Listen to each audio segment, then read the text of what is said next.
करता हूँ कि आप सबके जीवन में ढेर सारी खुशियाँ, ढेर सारी सुख, शांति और समृद्धि आए। मित्रों, आप सब आज एक बिज़नेस मॉडल को जानने को एक बिज़नेस प्रेज़ेंटेशन में आए हो और मैं कोशिश करूँगा कि मैं इन डेप्थ प्रेज़ेंटेशन आपको दूँ और क्योंकि मैं जब आपको इन डेप्थ प्रेज़ेंटेशन दूँगा तो ये थोड़ा-सा लंबा होगा। तो मैं आशा करता हूँ कि आप धैर्य के साथ इसको सुनोगे। आप सबसे विनती करता हूँ कि आप एक पेन और पैड भी साथ में लेके बैठे। जो भी प्रश्न आपके मन में आए वो लिख के लें। आपके बहुत सारे प्रश्नों के उत्तर आपको इसी में मिल जाएँगे, मगर जो उत्तर ना मिले, उसके लिए हमारी पूरी टीम आपके साथ है। मित्रों, जैसे मैंने बताया, मेरा नाम है कार्तिक रावल, बाय प्रोफेशन मैं बिल्डर हूँ, बाय एजुकेशन एमबीए है मेरा और ऑलमोस्ट साढ़े 4 साल से मैं मीरा क्लीन फ्लूइड्स लिमिटेड मतलब एमसीएल कंपनी के साथ जुड़ा हुआ हूँ। मैं एमसीएल कंपनी के साथ जब जुड़ा, तब just as a business opportunity जुड़ा था कि एक बिज़नेस की अपॉर्च्युनिटी है, चलो देखते हैं। मुझे इस कंपनी से जुड़ने का जो श्रेय जाता है, वो मेरे सीनियर मेरे ब्रदर मतलब मेरे भाई की तरह है वो, एडवोकेट श्याम शंकर उपाध्याय सर, जो कि मुंबई हाई कोर्ट के एडवोकेट हैं। उन्होंने पहली बार मुझे इसके बारे में बताया और जब मैं पहली बार सेमिनार में गया, डॉक्टर श्याम सर को सुना, तब मुझे 2 ही चीज़ समझ में आई थी मुझको। पहली चीज़ ये कि ये जो इंडस्ट्री के बारे में बात कर रहे हैं, this is going to be the best industry. और दूसरी बात ये कि ये जो व्यक्ति ये बात कर रहे हैं, क्योंकि तब डॉक्टर श्याम सर मुंबई में बांद्रा में कलेक्टर ऑफिस का जो बिल्डिंग है, वहाँ पे 9th फ्लोर पे उनका चैम्बर था as a additional deputy collector Mumbai suburb. Sir आज भी कलेक्टर है, ओनली लॉन्ग लीव पे है। तो इस व्यक्ति को कुछ अच्छा करना है, तभी ये कर रहे हैं, ये पैसे के लिए नहीं कर रहे। ये 2 चीज़ों को जान के मैं इससे जुड़ा और तब से मेरी जर्नी की शुरुआत हुई। और ये जर्नी में आगे बढ़ते सबसे पहले तो मैं एंटरप्रेन्योर की तरह जुड़ा। मैंने मेरा खुद का प्रोजेक्ट पालघर डिस्ट्रिक्ट दाणू तहसील में कंपनी के साथ टाई अप किया हुआ है। मेरे सीनियर उपाध्याय सर का रायगढ़ डिस्ट्रिक्ट में करजत में है। और जब हमको लगा कि ये एक अच्छी चीज़ है, इसको लोगों तक पहुँचाना चाहिए और एक अच्छा बिज़नेस अपॉर्च्युनिटी भी है, दोनों कंबाइन है। तब हमने इसको डेडिकेटेडली करना स्टार्ट किया और इसको सपोर्ट करने के लिए हमने एक कंपनी बनाई, एसएस के Bharat management and media private limited, जिसमें मैं और मेरे सीनियर उपाध्याय सर हम दोनों डायरेक्टर हैं। और इस कंपनी के थ्रू हमने लोगों को जोड़ना स्टार्ट किया, लोगों को कंसल्टिंग करना स्टार्ट किया, लोगों को सपोर्ट सिस्टम बनाया। जिस तरह से एमसीएल की अपनी एडमिनिस्ट्रेशन की पूरी टीम है, वैसे हमारी एसएस के भारत की पूरी एडमिन टीम है। जिस तरह से एमसीएल की प्रोजेक्ट टीम है, हमारी प्रोजेक्ट टीम है। एमसीएल की आर-एन-डी टीम है, हमारी आर-एन-डी टीम है। हमारे टीम में, हमारे परिवार में आने वाले एंटरप्रेन्योर को वो आने से लेके उनकी फैक्ट्री प्रोडक्शन में आने तक जो भी सपोर्ट सिस्टम चाहिए, वो सारी हमने डेवलप की है और यही हमारा काम है। मेरी तरह एमसीएल में और 11 सीनियर प्राइम बीडीए है, जो ये काम करते हैं। आज तक एमसीएल ने 600 प्लस प्लस प्रोजेक्ट्स बुक किए हैं पैन इंडिया लेवल पे, जिसमें से आज मैं अनाउंस कर रहा हूँ, अभी तक मैंने इसको डिस्क्लोज नहीं किया था, but I am proud to announce कि 311 प्लस प्लस प्रोजेक्ट हमारी टीम ने किए हैं। तो विश यू ऑल कांग्रेचुलेशन, जो हमारे लीडर इस मीटिंग में है, ये श्रेय उनको जाता है। एमवीपी जो हमारे विलेज सेंटर है, 1100 एंड प्लस प्लस एमवीपी हमने बुक किए हैं। तो we are technically doing very good. और आज मैं कोशिश करूंगा आपको एक अच्छी तरह से डिटेल प्रेजेंटेशन, क्योंकि एक बिजनेस है सर, ये आने वाले 50 साल 100 साल आपका नेक्स्ट जनरेशन इसको करेगा। तो मैं इसमें कोई शॉर्टकट नहीं लेने वाला, क्योंकि शॉर्टकट में अगर मैं बताऊंगा तो ये काम ठीक नहीं होगा। तो ये शायद आपको लंबा जाएगा presentation, but that is okay. What is important कि आपको सारी चीजों की क्लियरिटी मिलनी चाहिए। तो मित्रों, सबसे पहले आप सबका मैं स्वागत करता हूँ एमसीएल परिवार में। आप आज कहीं ना कहीं हमारे परिवार का हिस्सा हो गए हो। चाहे आप बिजनेस करो ना करो, प्रोजेक्ट करो ना करो, it doesn't make any difference. आज आपने हमको सुना है, तो आज आप हमारे परिवार का हिस्सा हो गए हो और मैं आप सबका हमारे पूरे एमसीएल परिवार की तरफ से हार्दिक स्वागत करता हूँ और मेरे प्रेजेंटेशन की शुरुआत करता हूँ।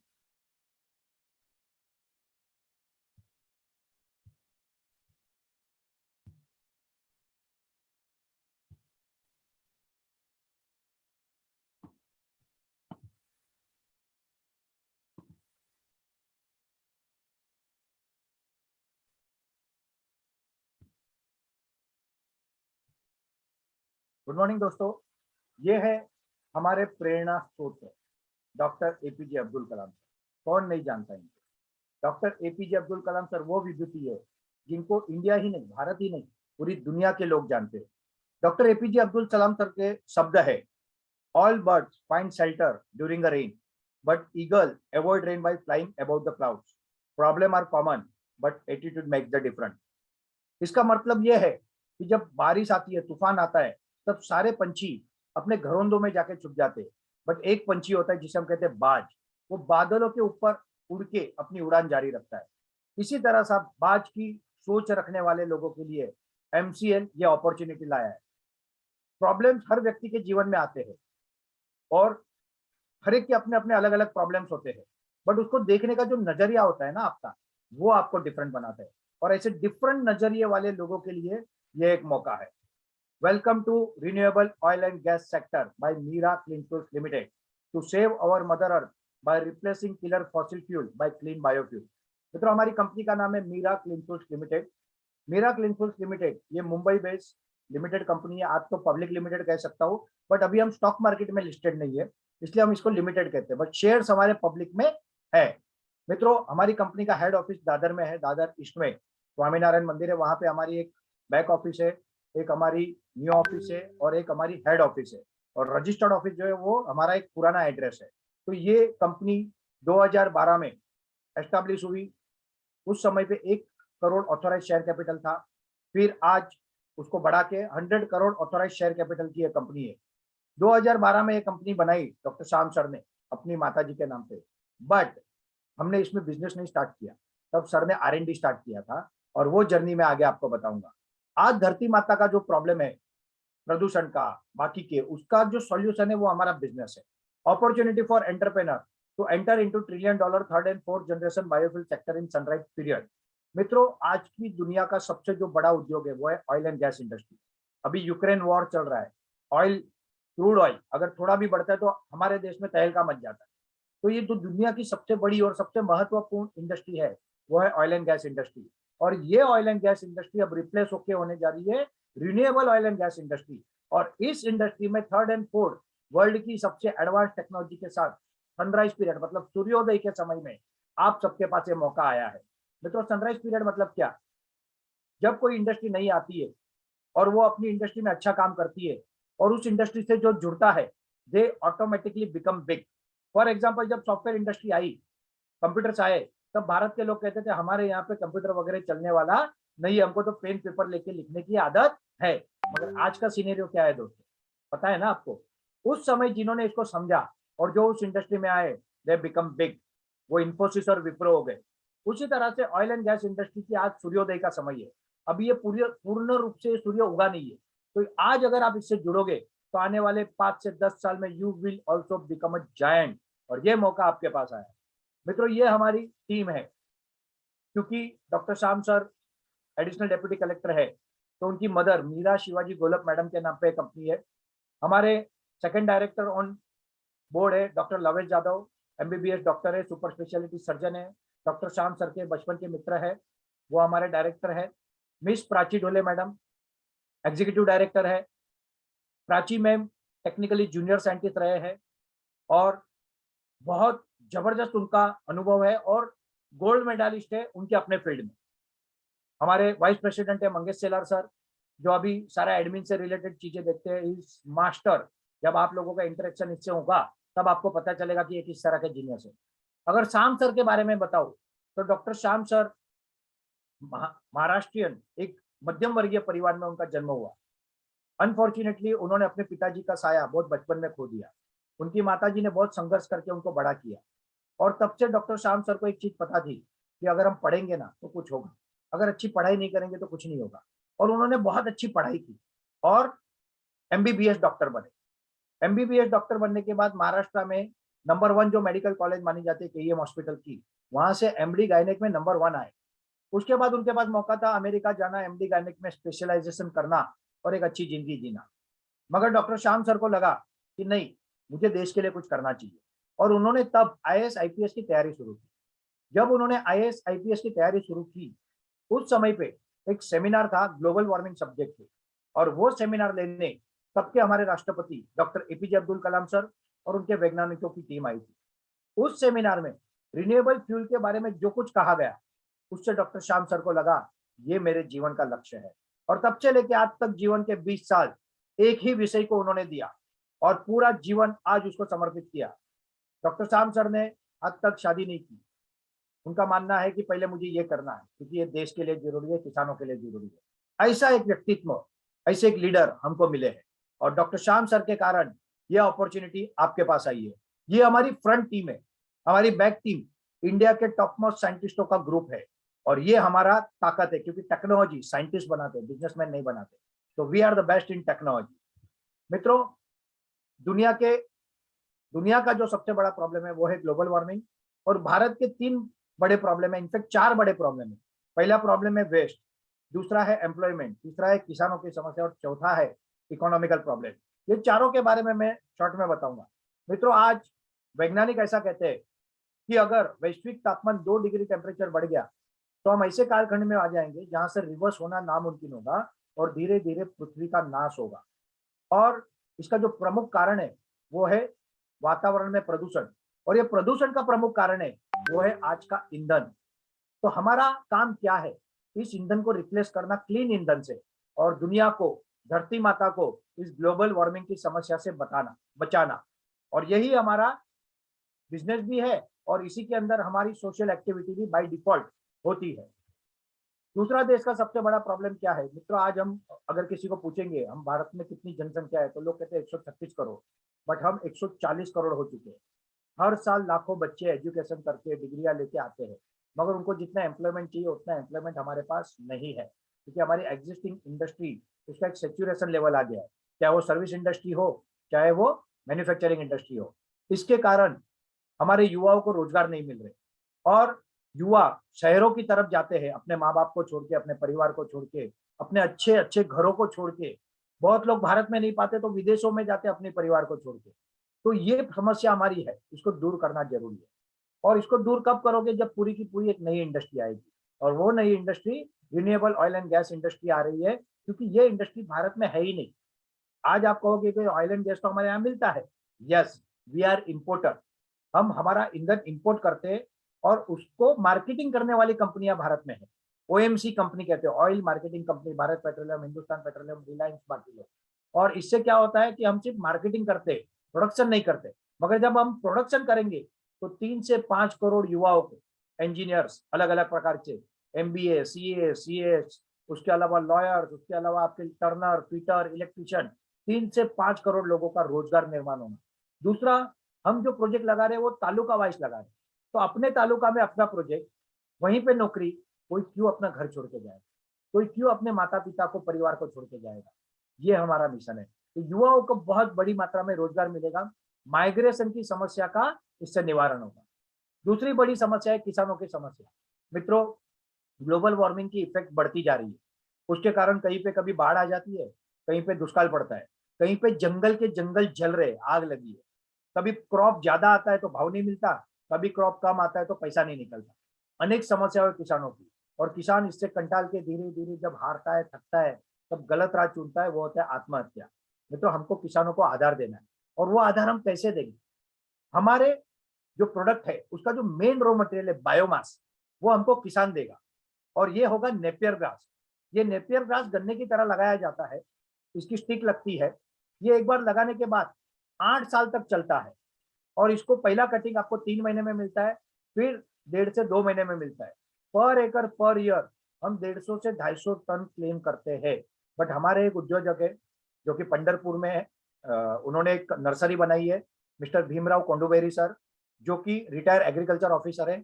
उन्होंने 700 टन पर एकड़ पर ईयर का प्रोडक्शन लेके दिखाया है और ये आप सब बिंदास आपकी आंखों से जाके देख सकते हो। हम कह रहे इसलिए मत मानो, आप जाके देखो और खुद चेक करो। अब ये नेपियर ग्रास हमारा मेन रॉ मटेरियल जो हम किसानों से खरीदेंगे, इसके कारण भारत में 7 से 8 करोड़ किसानों को आधार मिलेगा और 5 करोड़ युवाओं को, मतलब 10 से 12 करोड़ लोगों को जब इस इंडस्ट्री से फायदा होगा।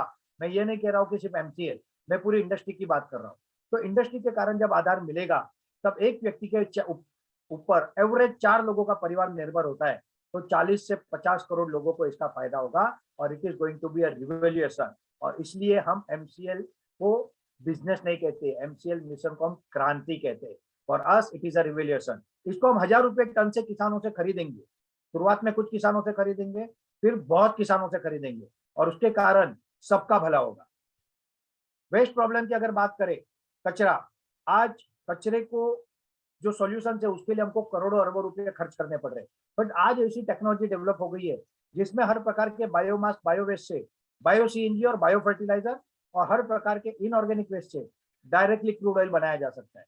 मगर जितना इनऑर्गेनिक वेस्ट भारत में है, अगर 100% हम फ्यूल में यूज उसको कन्वर्ट करें तो भी हमारे ईंधन की जरूरत का सिर्फ 5% दे सकते हैं।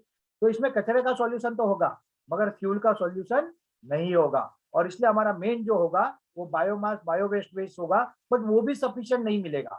इसलिए हम नेपियर घास की खेती कराएंगे और उसमें से उसको करेंगे। जब वेस्ट से बेस्ट बनेगा, कचरे से सोना बनेगा, तो उसका फायदा पूरे देश को होगा और इसके कारण होने वाली अनेक बीमारियां, मच्छर, मक्खी, डेंगू, मलेरिया, ये भी सॉल्व होगा। आप सोचिए कि जिस चीज को सेटल करने के लिए हम अरबों रुपए खर्च कर रहे हैं वो बंद हो जाएंगे और उल्टा का उसमें से हमको पैसे आएंगे। तो it is going to be another revolution.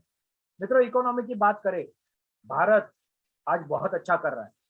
अनेक क्षेत्रों में हम आत्मनिर्भर हो रहे हैं, मगर एक क्षेत्र है जिसमें आज भी हम आत्मनिर्भर नहीं है और वो है ऑयल एंड गैस।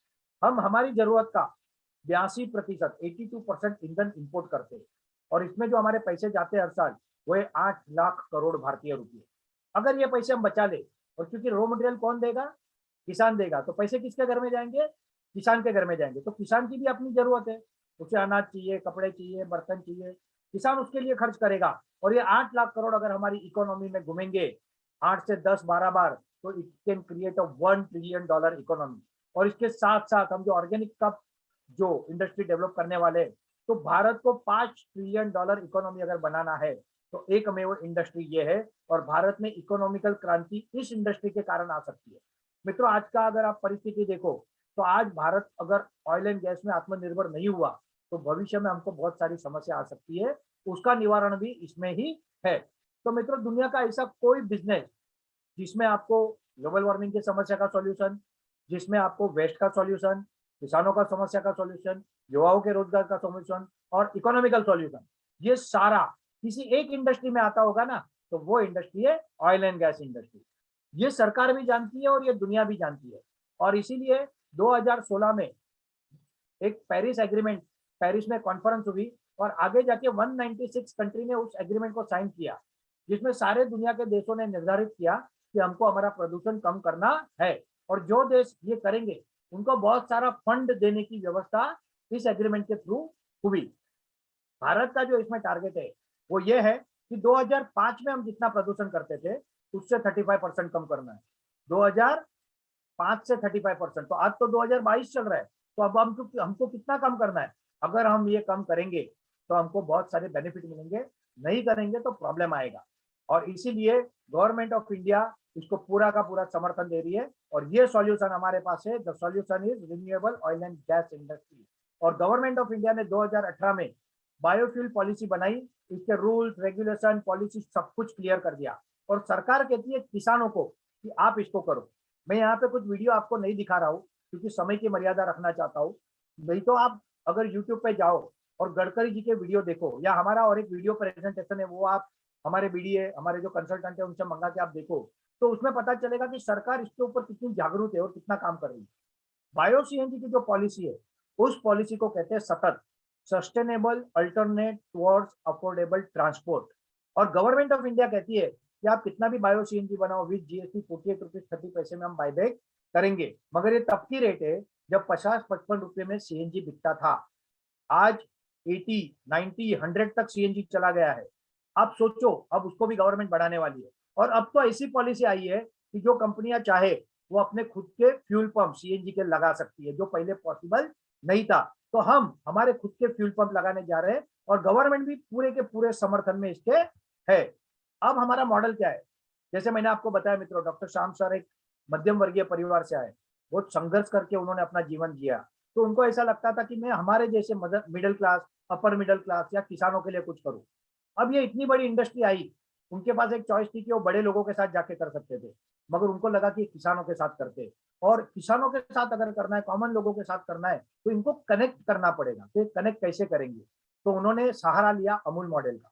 मित्रों, भारत में एक रिवोल्यूशन हम कहते हैं जो आजादी की लड़ाई थी, उसके बाद एक रिवोल्यूशन जो हुआ जिसे हम ग्रीन रिवोल्यूशन कहते हैं, जिसके कारण हम अनाज में आत्मनिर्भर हुए।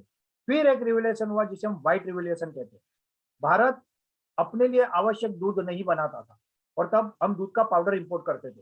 तब इंदिरा गांधी जी प्राइम मिनिस्टर थी, उनको समझा कि इट्स अ प्रॉब्लम, और इंदिरा गांधी जी ने दुनिया की सबसे बड़ी कंपनी नेस्ले की मदद लेनी चाहिए। उन्होंने कहा whatever you want we will give, पैसे चाहिए, जगह चाहिए, आईएएस ऑफिसर की टीम चाहिए, सब हम देंगे, हमको दूध के क्षेत्र में आत्मनिर्भर बनाओ। क्योंकि जैसे आज ईंधन में पैसे बाहर जा रहे हैं ना, वैसे तब दूध के पाउडर के लिए पैसे बाहर जा रहे थे। तो उन्होंने ये करने की कोशिश की, अपने पैसे अपने लोग हमको बेचेंगे और प्रॉफिट कौन लेके जाएगा, बाहर की कंपनी। तो एक व्यक्ति खड़ा हुआ, उसने कहा मैडम हम इसको कर सकते हैं, आप हमको समर्थन दो।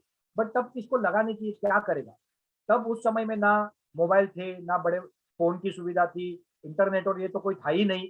उस समय पे उस व्यक्ति ने 36 लाख किसानों का संगठन बनाया, उन किसानों को कनेक्ट किया, उनको गाय भैंस लेने के लिए लोन की व्यवस्था की।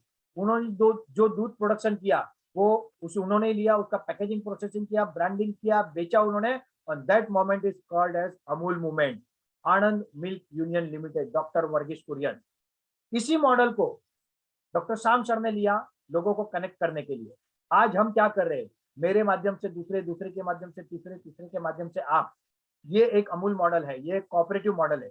बट इस कॉपरेटिव मॉडल से हम कॉर्पोरेट को कनेक्ट कर रहे हैं, क्योंकि हमको कॉमन लोगों तक जाना है, हमको बड़े बड़े इंडस्ट्रियलिस्ट तक नहीं जाना है। इसलिए हमने पेपर में बड़ी बड़ी एडवर्टाइज नहीं दी, और हम कॉमन लोगों तक जाने के लिए थ्रू सिस्टम, एक से दूसरा, दूसरे से तीसरा, कंधे से मिलते हैं कंधे, इस तरह से हमने ये मॉडल लिया।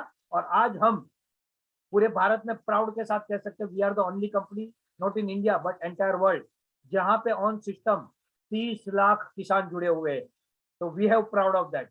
हमारी जो टेक्नोलॉजी क्लीन फ्यूल टेक्नोलॉजी है, और ये टेक्नोलॉजी फ्यूचर की जबरदस्त टेक्नोलॉजी, हमारा मिशन है फ्यूल इंडिपेंडेंस फॉर इंडिया। और अगर हम ज्यादा प्रोडक्शन करेंगे तो भविष्य के OPEC country, oil producing and exporting country हम बनेंगे, और पूरी दुनिया को हम ईंधन देंगे। क्योंकि इसके लिए जो नेपियर ग्रास के लिए जो वातावरण चाहिए, जो मैन पावर चाहिए, जो जमीन चाहिए, वो हमारे पास है। अमेरिका, यूरोप, चाइना, रशिया के पास नहीं है। क्योंकि जहाँ पे 4 डिग्री से ऊपर और 44 डिग्री से नीचे टेम्परेचर होता है, वहीं पे नेपियर ग्रास आता है। तो जहाँ पे बर्फ गिरता है यहाँ पे ये मुमकिन नहीं है। तो ये हमारे लिए एक प्लस पॉइंट है। ये है मित्रों हमारी इंडस्ट्री। अगर इस पेज को आप समझ गए तो पूरी की पूरी इंडस्ट्री को आप समझ जाओगे। इंडस्ट्री दो सेक्टर में डिवाइड है, renewable energy, renewable fuel. Renewable energy में सोलर एनर्जी, विंड एनर्जी और वेस्ट टू एनर्जी है। ये तीनों अच्छे हैं, मैं बुरा नहीं कहूंगा इनको, बट ये तीनों चलते हैं सब्सिडी पे। जैसे सोलर की शुरुआत हुई तो 18 रुपया यूनिट गवर्नमेंट बायबैक करती थी, आज 2 रुपया यूनिट गवर्नमेंट बायबैक करती है, और सब्सिडी है तो ये इंडस्ट्री चल रही है। विंड में आप देखोगे तो बहुत सारे विंड मिल आज बंद हो रहे हैं।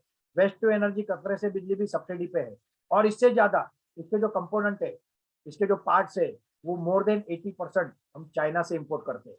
तो अगर हम इसको बढ़ाएंगे तो अल्टीमेटली हम चाइना पे निर्भर होंगे, और चाइना हमारे सैनिकों के साथ क्या करता है ये आपको पता है। चाइना हमारे लिए दोस्त नहीं है, चाइना हमारे लिए खतरा है। तो ये इंडस्ट्री अच्छी है, मगर इंडिया के लिए वायबल नहीं है। अब बात करते हैं रिन्यूएबल फ्यूल। रिन्यूएबल फ्यूल की जब मैं किसी को बात करता हूँ तो लोग कहते हैं हाँ सर हमको बायोडीजल पता है। तो व्हाट इज बायोडीजल? मित्रों शुरुआत में दुनिया में जो इंजन आए वो पेट्रोल इंजन आए। उन इंजन बनाने वालों की मोनोपोली एक वैज्ञानिक को पसंद नहीं थी। उस वैज्ञानिक ने जो इंजन बनाया उसे हम कहते हैं डीजल इंजन। और डीजल इंजन क्यों कहते हैं? क्योंकि उस वैज्ञानिक का नाम था रुडोल्फ डीजल। और उसी वैज्ञानिक के याद में हर साल 10 अगस्त को वर्ल्ड बायोफ्यूल डे सेलिब्रेट होता है। और इसे कहते, उसी वैज्ञानिक ने उसी इंजन को अनाज के तेल पे चला के दिखाया था। तो दुनिया को मालूम पड़ा कि इंजन अनाज के तेल पे भी चल सकते हैं, और इसे उसे बायोडीजल कहा जाता है। बट अनाज के तेल पे इंजन चलेंगे तो लोग खाएंगे क्या? और इसलिए कॉन्सेप्ट आया अखाद्य तेल। बट अखाद्य तेल मतलब jatropha oil, Karanji oil, ethanol, मगर ये भी लिमिटेड है। और इसके कारण इसके ऊपर पूरी इंडस्ट्री नहीं चल सकती, और इसके भी पंप बंद होने लगे। फिर लोगों ने क्या किया, तो मलेशिया और इंडोनेशिया दो ऐसे देश है जहां से हम बायोफ्यूल इंपोर्ट करते हैं, और उसमें से बायोडीजल बनाना चालू किया। मित्रों अगर विदेश से हमने ऑयल इंपोर्ट किया और हमने उसमें से बायोडीजल बनाया, तो अल्टीमेटली पैसा कहाँ गया? हमें मलेशिया में। हमारी जो एम्प्लॉयमेंट है वो कहाँ गया? इंडोनेशिया में। आज हम गल्फ कंट्री को दे रहे, फिर हम इनको देंगे, तो हमारा क्या फायदा है? दूसरा, अगर ये महंगा होगा, क्योंकि इट इज ईटेबल ऑयल, अगर ये महंगा होगा तो आपकी पूरी की पूरी फैक्ट्री बंद हो सकती है। और इसलिए ये अच्छा होने के बावजूद वायबल नहीं है, इसलिए नहीं चला। दूसरा है बायोगैस, जिसे हम सामान्य भाषा में गोबर गैस कहते हैं।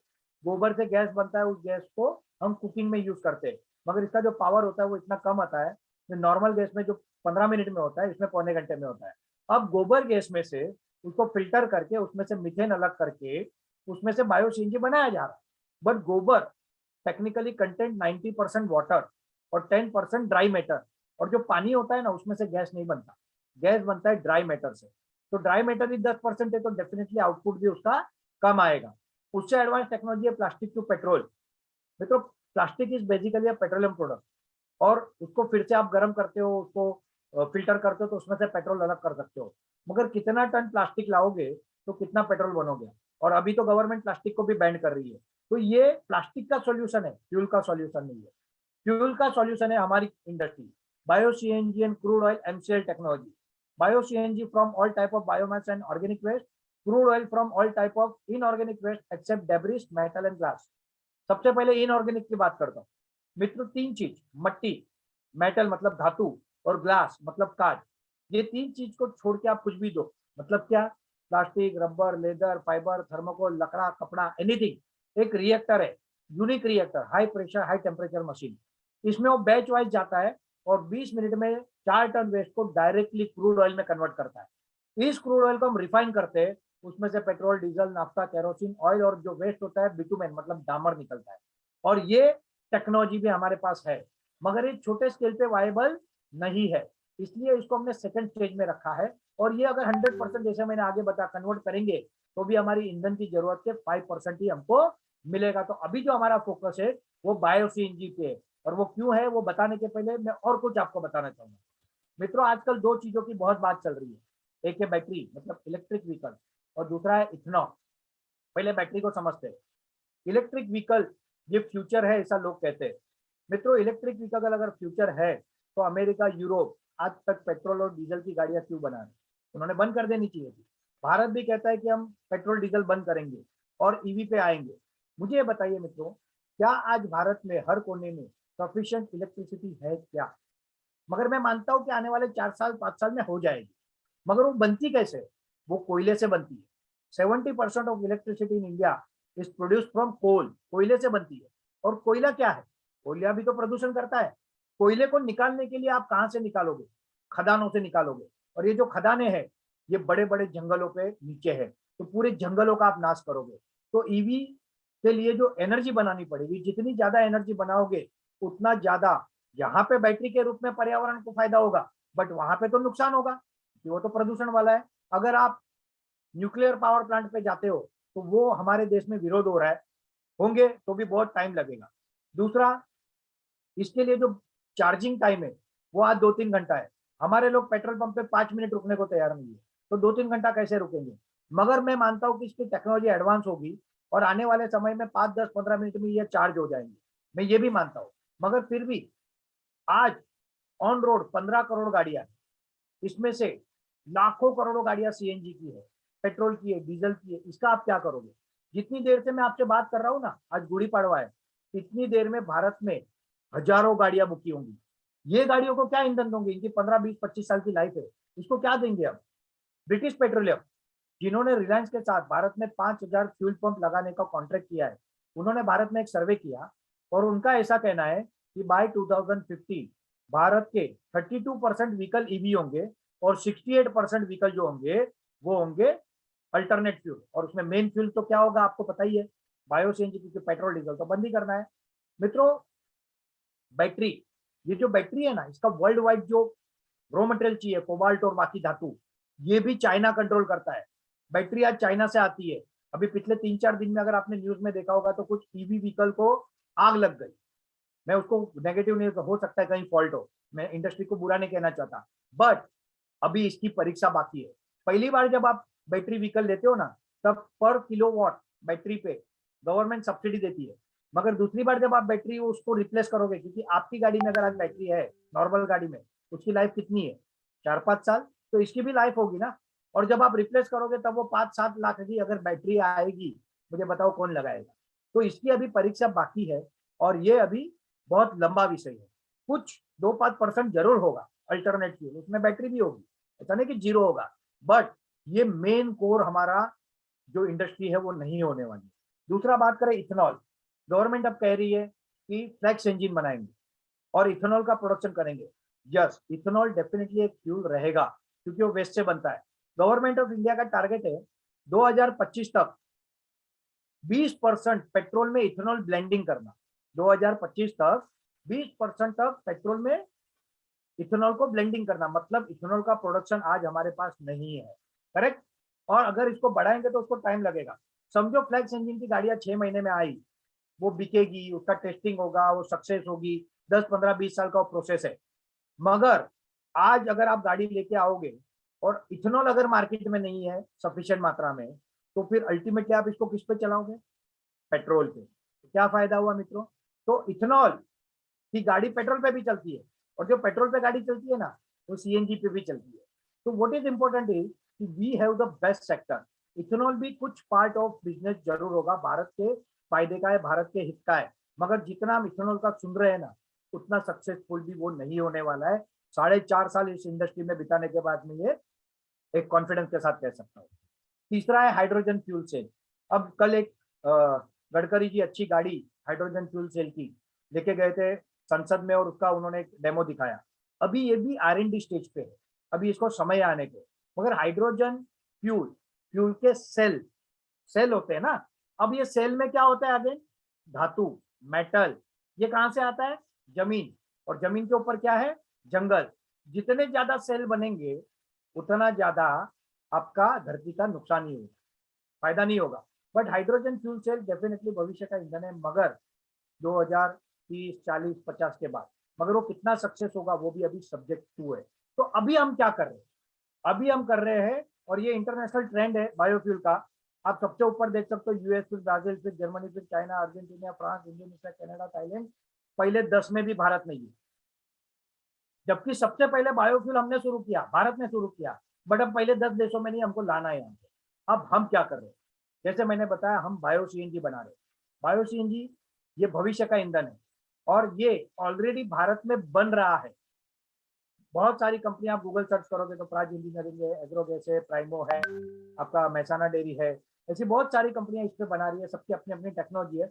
मगर मेजर जो टेक्नोलॉजी है वो है सिंगल स्टेज डाइजेस्टर, जिसे बार्क मॉडल कहते हैं, BARC, बाबा एटॉमिक रिसर्च सेंटर। मतलब क्या? तो एक सिंगल डाइजेस्टर टंकी होती है, उसमें काउ डंग जाता है, उसमें से गोबर बनता है, गैस बनता है, गैस को फिल्टर करके मीथेन अलग करते हैं और उसे सीएनजी की तरह यूज करते हैं। अब इससे advance technology, two stage digester technology with Germany, और उससे एडवांस टेक्नोलॉजी 4 स्टेज डाइजेस्टर हमारे पास है इस तरह की, जिसे हम कहते हैं Rockwell, renewable oil and gas well, जिसे हम बायोडाइजेस्टर कहते हैं और बायो रिएक्टर कहते हैं। ये कैसे काम करती है? ह्यूमन बॉडी, आप और मैं इंसान है, हम खाना खाते हैं, खाना खाते तो हम चबाते, चबाते तो मुंह में लाड़ होती है, लाड़ में अलग बैक्टीरिया होते हैं, फिर उसको पेट में जाते हैं, पेट में एसिड्स होते हैं। बड़ी आंत का अपना अलग रोल है, छोटी आंत का अपना अलग रोल है, और जिसका जितना पाचन तंत्र अच्छा, उतना उसका डाइजेशन अच्छा। इसी फार्मूला पे हमारी 4 स्टेज डाइजेस्टर टेक्नोलॉजी है। नॉर्मल बायोगैस प्लांट में 60 to 90 डे प्रोसेस को लगता है, हमको सिर्फ 17 डे लगता है, और अब हम इसको 12 दिन पे लाने वाले हैं। नॉर्मल बायोगैस प्लांट में सिर्फ काउडंग चलता है, हमको any kind of biomass, any kind of organic waste, any combination, any ratio चलता है, बट वो भी सफिशिएंट नहीं मिलेगा। इसलिए हमारा प्रमुख रॉ मटेरियल होगा नेपियर घास, हाथी घास, जो मैंने आपको बताया। और उसको हम क्या करेंगे? तो उसको पहले कटिंग होगा, कटिंग होकर ग्राइंडर में जाके उसकी स्लरी, चिकल बनेगा, और ये स्लरी पंप से इस डाइजेस्टर में जाएगा। ये डाइजेस्टर में यूनिक बैक्टीरिया है। ये बायोसिंस कल्चर डेवलप करने को हमारे वैज्ञानिकों को 15 साल लगे, और जब वो पूर्ण रूप से डेवलप हो गया, तब 10 अगस्त 2019 को हमने पहली बार प्रोजेक्ट अलॉट करना चालू किया। उसके बाद लॉकडाउन आ गया तो हम थोड़े स्लो हो गए, अब हम वापस फुल स्पीड में काम कर रहे हैं। ये टेक्नोलॉजी से हर तालुका में हम एक प्रोजेक्ट लगाने जा रहे हैं। इस प्रोजेक्ट को हम कहते हैं compress biogas CBG project, MCL biofuel state project, और यही प्रोजेक्ट लगाने के लिए आज आप लोगों को आमंत्रित किया गया है। और इसके बारे में मैं आपको बताऊं, 10 अगस्त 2018 को मैं पहली बार इस प्लांट पे गया था, फिर 23 मार्च 2019 को हमारी ट्रेनिंग हुई, 16 मार्च 2020 को लास्ट विजिट की थी, फिर लॉकडाउन आ गया। उसके बाद ये प्लांट को हमने फुल्ली ऑटोमेटेड बना के वर्ल्ड का पहला 4 stage digester fully automated plant ये हमारा है। ये प्लांट हमने ऑलरेडी इनोग्रेट कर दिया है, but due to technological secret और ऑटोमेशन सीक्रेट हम इस प्लांट को लोगों को अभी नहीं दिखा रहे, क्योंकि हमारे भी फॉलोवर है, हमको भी ऐसे लोग हैं जो फॉलो कर रहे हैं। तो इसके लिए ये प्लांट हम आपको अभी सिर्फ इसमें दिखा रहे हैं, बट हम इस प्लांट पे जा चुके हैं और इसी तरह का प्लांट हम हर तहसील में लगाने जा रहे हैं। ये 22 अप्रैल का, क्योंकि लॉकडाउन था तभी थर्ड वेव आया था, सेकेंड वेव आया था सॉरी, तो इसलिए तभी हमने ऑनलाइन इसका इनोग्रेशन किया था। ये शाम सर है, प्राची मैम है, मंगेश सर है। अब इस इंडस्ट्री से लोगों का रोजगार का एक चार्ट है। एमसीएल कोर बिजनेस, एमसीएल का पहला बिजनेस है बायो सीएनजी। मित्रों, बायो सीएनजी सिर्फ गाड़ियों में जाएगा ऐसा नहीं है। आप ये मत सोचिए कि अल्टरनेट फ्यूल आ गया तो सीएनजी काम क्या करेंगे। बायो सीएनजी इंडस्ट्रियल फ्यूल में जा सकता है, बायो सीएनजी होटल इंडस्ट्री में कुकिंग के लिए जा सकता है, बायो सीएनजी आपके डोमेस्टिक कुकिंग में जा सकता है। और उसके अलावा 1 यूनिट इलेक्ट्रिसिटी गैस से, बायोगैस से हम 3 यूनिट बिजली बना सकते हैं। तो ये मल्टीपल यूज होने के कारण इस इंडस्ट्री में कोई टेंशन लेने की हमको जरूरत नहीं है। दूसरा जो हम करने जा रहे हैं वो है ऑर्गेनिक फार्मिंग। तीसरा जो है bio petrochemical, bio plastic, bio rubber, bio paint, ये भी आज किसानों के दिए हुए प्रोडक्ट से बनता है। और उसके बाद है MCL nature friendly product, carbon neutral fuel. हमारा फ्यूल प्रदूषण नहीं करता, और जो थोड़ा बहुत प्रदूषण करता है या जो वातावरण में प्रदूषण है वो नेचुरल गैस ले लेता है और फिर उससे फ्यूल बनता है, तो पूरी ये पर्यावरण को सपोर्ट करता है। अब दूसरा जो मेन सेक्टर हम डेवलप करने जा रहे हैं वो है ऑर्गेनिक फार्मिंग। मित्रों, ये जर्नी में मैंने केमिकल के बारे में इतना जाना और समझा कि आज मैं जब कोई फ्रूट या वेजिटेबल को कट करता हूँ, उसके अंदर में जब उस फ्रूट का कलर देखता हूँ, मुझे उसके अंदर केमिकल्स दिखते हैं। हम इतना सीरियसली नहीं सोचते, मगर आज आप देखो, पहले कहीं गिने चुने लोगों को कैंसर होता था, आज कॉमनली हम कैंसर देख रहे हैं। इससे लोग जो तंबाकू बीड़ी सिगरेट नहीं खाते पीते उनको भी कैंसर हो रहे हैं। तो इसका कारण क्या है? इसका कारण है केमिकल्स, इसका कारण है पेस्टिसाइड। यहाँ पे मैं एक वीडियो नहीं दिखा रहा हूँ, बट आप सबको रिक्वेस्ट करूंगा कि आप यूट्यूब पे जाए और देखें कैंसर ट्रेन। पंजाब के भटिंडा से राजस्थान के बीकानेर चैरिटेबल हॉस्पिटल के लिए एक ट्रेन चलती है। उस ट्रेन में सिर्फ कैंसर पेशेंट जाते हैं और इसलिए उस ट्रेन को कैंसर ट्रेन कहा जाता है। वैज्ञानिकों का ऐसा कहना है कि आने वाले 10-15 साल में अगर हमने इसको नहीं बदला तो घर घर कैंसर होगा। एक WHO का रिपोर्ट आया है, वो फोटो कटआउट मगर मुझे मिला तो मैं शेयर करूंगा। वो ऐसा कहते हैं कि जो प्लास्टिक की थैली में जो दूध आता है उसमें जो मिक्सिंग हो रहा है, जो डुप्लीकेट आ रहा है, उसके कारण 2025 तक भारत के 80% लोगों को कैंसर होगा। जस्ट इमेजिन, पूरा देश बर्बाद हो जाएगा। अगर आपके पास अरबों खरबों रुपये है और घर में किसी को कैंसर हो गया, क्या काम के वो पैसे सर? आप बच्चों को दूध दे रहे हो, उसमें पेस्टिसाइड, इवन माँ के दूध में पेस्टिसाइड मिल रहा है। रिसेंट रिपोर्ट है, ब्लड में प्लास्टिक पार्टिकल मिल रहे हैं। समुद्र से लेके आकाश तक हर जगह पे प्रदूषण, केमिकल, पेस्टिसाइड। क्या करेंगे, कैसे जिएंगे? We need to change. हमको इसको बदलने की जरूरत है और वो हम करने जा रहे हैं। कैसे करने जा रहे हैं?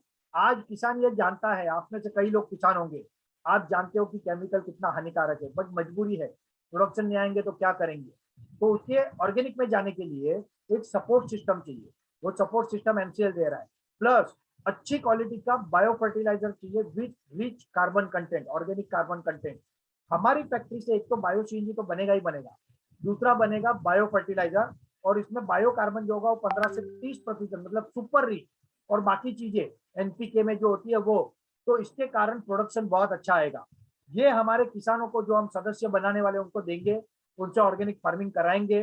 वो जब हम बायबैक करेंगे तब उसके पैसे काटेंगे।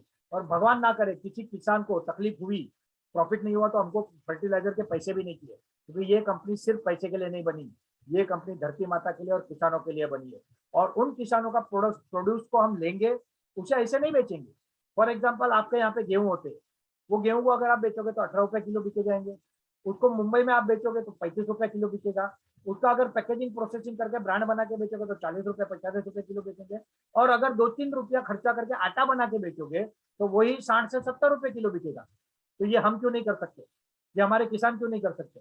ये हम कराएंगे। और ये करके इस इंडस्ट्री को डेवलप करके हमारे किसानों को मैक्सिमम फायदा देंगे। तो organic industry is going to be the another biggest industry for us. समझो आने वाले 25-30 साल में हमारा बायोफ्यूल नीचे जाता है बट हमारा ऑर्गेनिक ऊपर जाएगा, तो आपको कोई चिंता करने का कारण ही नहीं। थर्ड इंडस्ट्री जो हम डेवलप करने जा रहे हैं, ये और कैटल फीड वगैरह तो है ही, bioplastic, bio rubber, bio paint. आपको पता होगा गडकरी जी ने रिसेंटली वैदिक पेंट लॉन्च किया, गाय के गोबर से पेंट बनता है। पेंट इंडस्ट्री 60,000 करोड़ की है, ये हम हर गांव में एमवीपी सेंटर से बना सकते हैं। बायोप्लास्टिक आज जो रॉ मटेरियल से बनता है, वो एक कंदमूल होता है जो जमीन के नीचे से मिलता है, उसकी खेती भी किसान कर सकते हैं। Bio rubber, bio based chemical, ये इंडस्ट्री हम डेवलप करने जा रहे हैं। और ये सब करने को हमको हजारों लाखों लोगों की जरूरत पड़ेगी, 2 5 10 20 लोगों से नहीं होगा। इसलिए हम पूरी की पूरी नेटवर्क अभी से बना रहे हैं। MCL nature eco friendly product, हर जगह का अपना कल्चर है, एक हेरिटेज है, एक कला है। इस कला को मार्केट मिलाने के देना, ये भी एक काम है।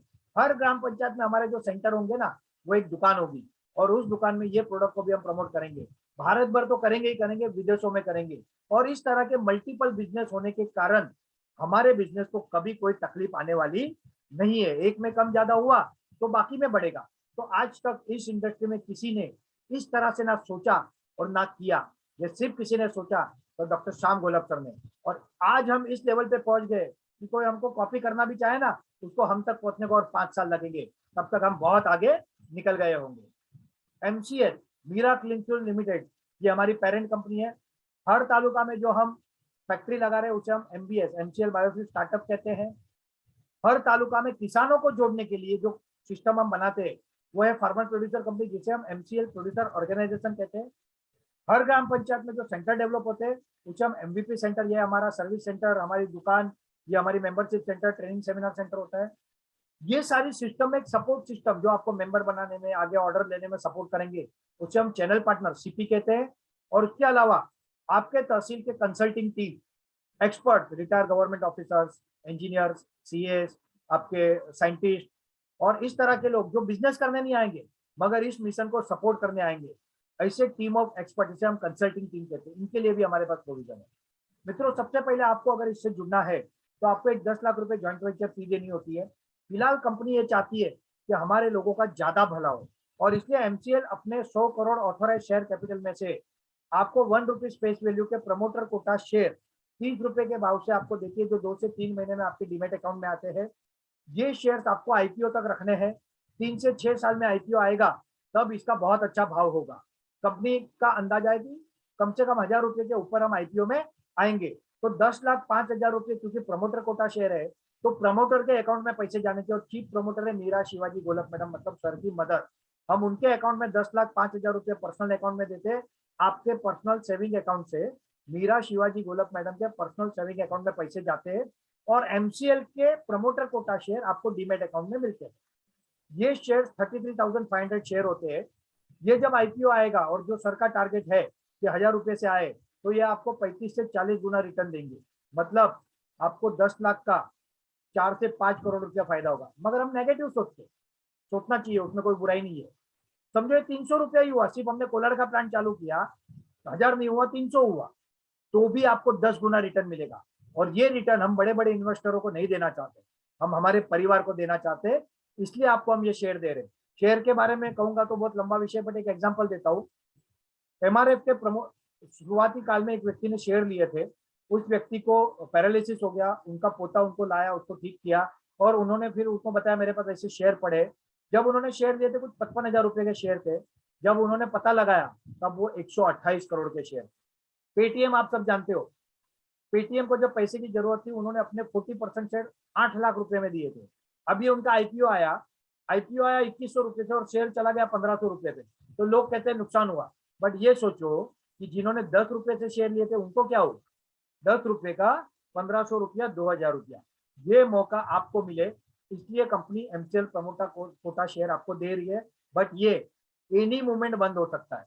मैं इसके बारे में कोई आपको डेफिनेट टाइम नहीं बता सकता, बट हाँ, अभी जो लोग अप्लाई कर देंगे उनको वो रहेगा। बंद होने के पहले फाइनल एक कॉल आएगा, और ये शेयर आपको भविष्य में बहुत अच्छा रिटर्न देगा।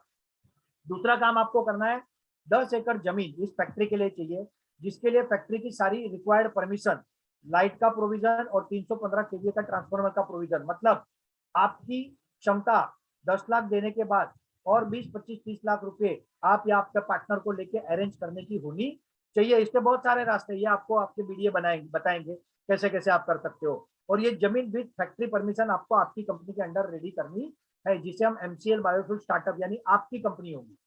एक किसान उत्पादक कंपनी बना के उसमें 15,000 किसानों को जोड़ना है, जिसके बारे में मैं आगे बताता हूँ, और एमवीपी के बारे में आगे बताता हूँ।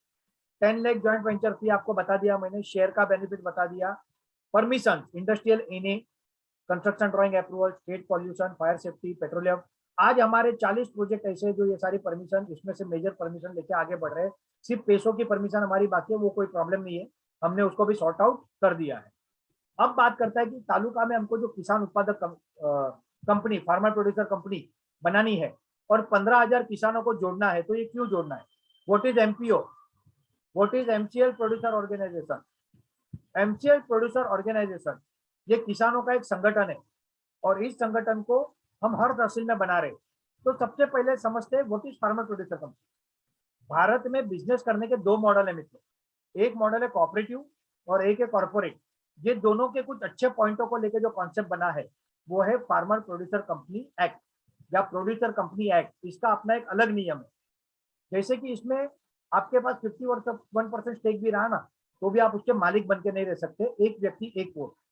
भारत सरकार ने पिछले बजट में अनाउंस किया था 10,000 एफपीसी बनाने। क्यों? क्योंकि ये किसानों की कंपनी है, किसानों के लिए, किसानों के द्वारा, किसानों से वो मेंबर बना के पैसे कलेक्ट करती है, उस पैसे से किसानों के भले के काम करती है, चाहे वो उनका माल खरीद के मार्केट करना, गोडाउन बनाना, सारे काम। ये काम तो हम भी करेंगे, मगर हम इसके अलावा किसानों से बायोमास फार्मिंग कराएंगे, किसानों से ऑर्गेनिक फार्मिंग कराएंगे। अब ये सब करने में हम ऑर्गेनिक फर्टिलाइजर, ऑर्गेनिक सीड, कुछ बहुत सारे सपोर्ट हम उनको देंगे। अब ये जब देना है तो ये किसान हमसे जुड़े हुए तो होने चाहिए ना। बायोमास फार्मिंग शुरुआत में 50 से लेकर 5,000 लोगों तक होगा, मगर ऑर्गेनिक फार्मिंग तो सबके साथ होगा, देर इज नो लिमिट। इसके अलावा 500 से लेकर 2,500 लोगों को तो डायरेक्ट एम्प्लॉयमेंट मिलेगा, ये एम्प्लॉयमेंट कंपल्सरी हम इन मेंबरों को देंगे। इसके अलावा हर किसान को एक डिस्काउंट कार्ड दिया जाएगा। फॉर एग्जाम्पल, आप एक किसान कंपनी के मेंबर बने, आपको डिस्काउंट कार्ड मिला, और आप भारत भर में कहीं भी एमसीएल के कोई आउटलेट पे या पंप पे जाते हो और आपको 1-2% ही डिस्काउंट मिला, तब आपको कितना डिस्काउंट मिलेगा? आप मेंबरशिप के पैसे कितनी बार भरोगे बताइए? एक बार ना। डिस्काउंट कितनी बार लोगे बताइए? अनेक बार? नहीं नहीं, ऐसा थोड़ी होता, एक बार लेना चाहिए ना। नहीं, अनेक बार लोगे, लाइफ टाइम लोगे। और मेंबरशिप भी कितनी पता है? पहले हम 500 रुपया लेते थे, क्योंकि सरकारी नियम है कि फार्मर प्रोड्यूसर कंपनी, जिसे हम एमपीओ कहते हैं, एमसीएल प्रोड्यूसर ऑर्गेनाइजेशन, उसमें जुड़ने के लिए उस किसान को कुछ ना कुछ निवेश करना पड़ता है। तो 250 रुपया प्रोसेसिंग फी और 10 रुपए के 25 शेयर, 250 रुपया शेयर फी, इसे हम मेंबर बनाते थे। हमारे पास किसान आए कि सर हम घर के 5 लोग जुड़ना चाहते हैं, 2,500 रुपया हमको महंगा पड़ रहा है। हमको इस पैसे से कोई मतलब नहीं है, ये पैसे एमसीएल लेती भी नहीं है, ये आपकी किसान उत्पादक कंपनी में ही रहते हैं, वो आपकी प्राइवेट लिमिटेड कंपनी में निवेश होते हैं, 30% पहले निवेश होते हैं। वो पैसे से आप आपके फार्मर, आपकी फैक्ट्री का काम में यूज कर सकते हो। उसका कुछ नियम है, उसकी कुछ सिस्टम है, वो आगे बताऊंगा मैं जब आप लोग हमसे जुड़ जाओगे। तो ये समझो आपने 50 लाख का कलेक्शन किया और उसके 30% मतलब 15 लाख रुपए आपको आए, तो जो पानी का प्रोविजन करना है, जो एनए करना है, जो आपको इलेक्ट्रिक प्रोविजन करना है, उसमें आपको हेल्प होगा। और उन किसानों को उस प्राइवेट लिमिटेड कंपनी से जितना उनका निवेश आएगा उतने शेयर्स देने का, उनको पार्टनर बना रहे हम हमारी फैक्ट्री में। पहली बार किसी ने सोचा है दोस्तों, किसान भी किसी फैक्ट्री के पार्टनर बनेंगे, ये एमसीएल ने किया है। और ये डिस्काउंट कार्ड का फायदा भी आपको मिलेगा। ये सबसे अधिक एमसीएल डिविडेंड देगा, बाकी करेगा 20% सीएसआर फंड। मित्रों, सरकारी नियम है, कोई भी कंपनी जो 500 करोड़ से ज्यादा टर्नओवर करती है उसे 3% सीएसआर फंड करना होता है, मगर लोग वो भी करते नहीं, उसमें भी सेटिंग होते हैं। एमसीएल आजीवन, एमसीएल के अपने प्रॉफिट का 10% आपका प्रॉफिट रहेगा, 2% का प्रोविजन रहेगा किसान उत्पादक कंपनी एमपीओ के लिए, डिपेंड अपॉन देयर इन्वेस्टमेंट। और 88% एमसीएल के पास जो है उसमें से वो फंड अरेंज कर रही है, बाकी चीजें कर रही है, बट उसमें का 20% आजीवन एमसीएल उस तालुका के विकास के लिए और किसानों के लिए भले के लिए खर्च करेगी। शुरुआत में वो 2 करोड़ से लेके धीरे धीरे 20 करोड़ से लेके 100 करोड़ रुपए सालाना होंगे। कौन सी चीज होगी जो हम हमारे तालुका में नहीं कर सकते? हम लाइब्रेरी बना सकते हैं, स्कूल बना सकते हैं, कॉलेज बना सकते हैं, अच्छे रास्ते बना सकते हैं। किसान के बेटे पढ़ने में बहुत इंटेलिजेंट है, मगर आप ऐसे किसानों को जानते होंगे जिन्होंने पढ़ाई छोड़ दी क्योंकि पैसे नहीं थे। अगर ऐसे कुछ बच्चों को हमने स्कॉलरशिप दी और वो पढ़ लिख के बड़े हो गए तो उनकी 7 पीढ़ी का भला होगा। किसानों के बच्चे ही है ना हमको ओलंपिक में गोल्ड मेडल दिला रहे, मगर उनके पास सुविधा नहीं है। हर तालुका में एक स्पोर्ट कॉम्प्लेक्स बनाएंगे। ये सब काम हम अपने फंड से करेंगे, हमको किसी के पास जाने की जरूरत नहीं है। सरकार के साथ कंधे से कंधा मिला के करेंगे, सरकारों के साथ मिलकर देश का और राज्य का और तालुका का विकास करेंगे। ये है आपका जो 10% रहता है मित्रों, क्योंकि एक अप्रोक्सीमेट प्रॉफिट जो है वो फैक्ट्री का 10 करोड़ प्लस का शुरुआत में 10 टन पे है। जब 100 टन पे जाएगा मल्टीपल फैक्ट्री के साथ तब वो बढ़ेगा। तो आपके हिस्से में कम से कम पहले 4-6 महीना प्लस माइनस हो सकता है, बट एक बार फैक्ट्री सेट हो गई मिनिमम 1 करोड़ रुपया आपके हिस्से में प्रॉफिट आएगा और ये धीरे धीरे आते ही रहेगा। आपकी जो फार्मर प्रोड्यूसर कंपनी है वो अलग है। आपकी प्राइवेट लिमिटेड कंपनी जिसके अंदर आप फार्मरों को जोड़ोगे, जिसके अंदर आप सारी जमीन अरेंज करके परमिशन लोगे, उसमें एमसीएल 50 करोड़ का इन्वेस्टमेंट करेगी, 88% स्टेक लेगी और भविष्य में 1 रुपये फेस वैल्यू के 50 करोड़ शेयर की कंपनी बनेगी और 5 से 8 साल बाद वो कंपनी भी आईपीओ में जाएगी। 1 टन से प्रोडक्शन चालू होगा 1 रुपया वैल्यू, 100 टन पे प्रोडक्शन जाएगा 100 रुपया वैल्यू, 200 टन पे जाएगा 200 रुपया वैल्यू और तब हम जब आईपीओ में जाएंगे तब वो कंपनी आपकी लोकल कंपनी 5,000 करोड़ वर्थ की बनेगी। और 10% किसका है मित्रों? आपका है। तो आप कितने वर्थ हुए? 500 करोड़ रुपए। ये सारा रोड में रेडी है, ये कोई रॉकेट साइंस नहीं है, कोई चमत्कार नहीं है। स्टॉक मार्केट में जितनी कंपनी लिस्टेड है ना वो सारी कंपनियों ने इसी तरह से काम किया है। अब बात करते हैं एमवीपी सेंटर। हम हर ग्राम पंचायत में एक सेंटर डेवलप कर रहे हैं जिसे हम एमवीपी सेंटर कहते हैं। ये एमवीपी सेंटर एमसीएल की दुकान है। जब सुपरमार्केट के कॉन्सेप्ट शुरू हुए तब शहरों में बने बिग बाजार, उसका एक छोटा रूप आया तालुका लेवल पे डीमार्ट और उसी का छोटा रूप है हर ग्राम पंचायत लेवल पे एमवीपी सेंटर। ये एमवीपी सेंटर एमसीएल का सुपरमार्केट है। यहाँ पे हर एमसीएल के product, eco friendly product, natural product, organic product बिकेंगे और ये इसके लिए 25-50 लाख रुपए का निवेश भी लगेगा। ये निवेश आपको नहीं लाना है, आपको कोई लोन नहीं लेनी है, आपको कोई कर्जा नहीं करना है, कोई लायबिलिटी नहीं, कोई जमीन मॉर्गेज नहीं करनी है। ये पैसा एमसीएल इन्वेस्ट करेगी। आपके यहाँ पे बायोमास फार्मिंग होगा, वो फार्मिंग को आपको प्रोत्साहित करना है। सबसे पहले एमसीएल उसको डायरेक्ट खेतों से उठाने की व्यवस्था करेगी।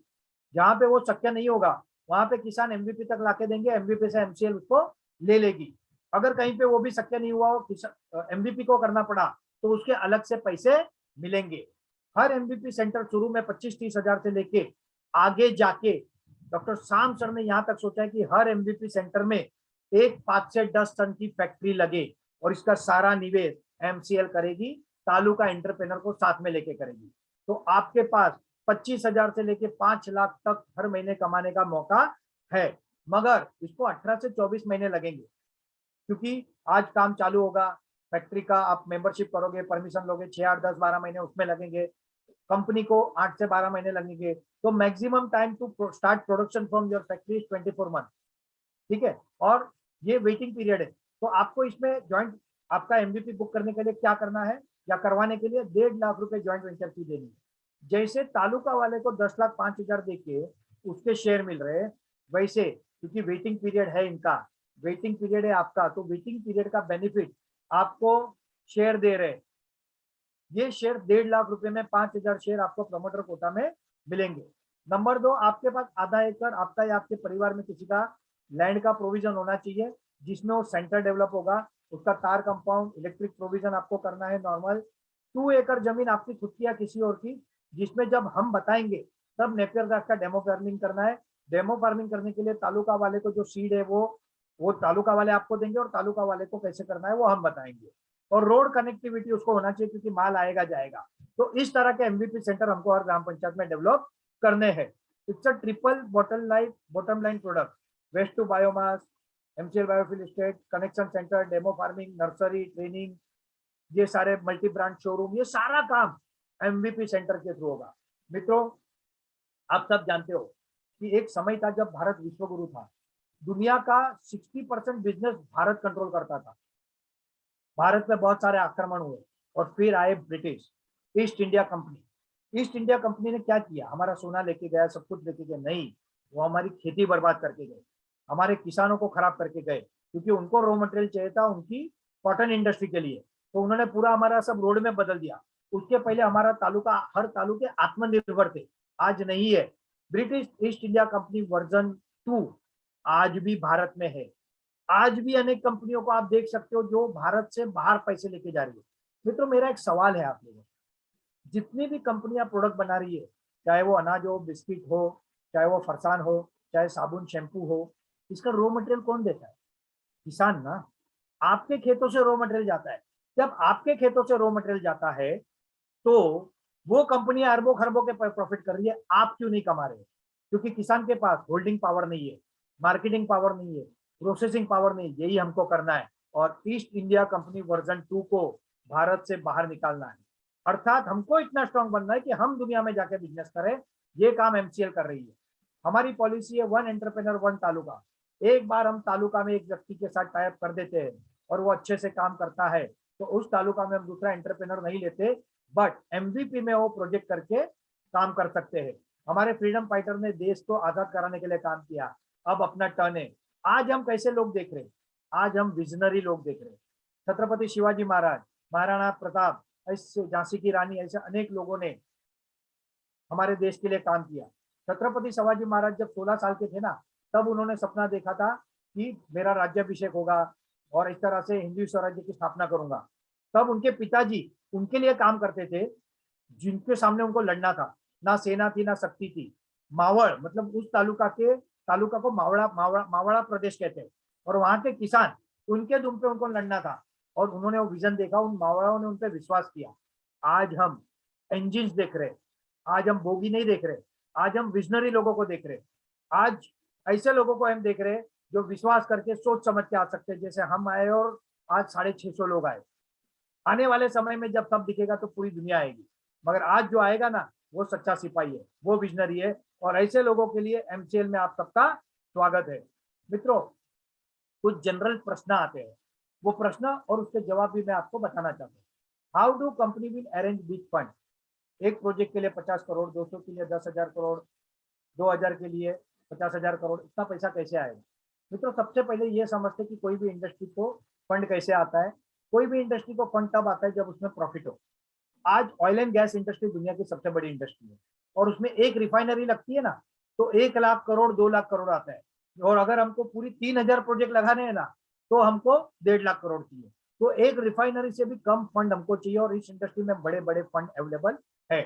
कोई भी इन्वेस्टर, कोई भी फाइनेंशियल इंस्टीट्यूट, कोई भी बैंक तब किसी इंडस्ट्री को फंड देती है जब उनको ये लगे कि उसमें रॉ मटेरियल है, वो प्रोडक्ट बन सकता है और प्रोडक्ट सेल हो सकता है। तो हमारा प्रोडक्ट बनाने की टेक्नोलॉजी सेट एंड एस्टेब्लिश है। रॉ मटेरियल चाहिए उतना हमारा किसान दे सकते हैं और प्रॉफिट डिमांड अनलिमिटेड।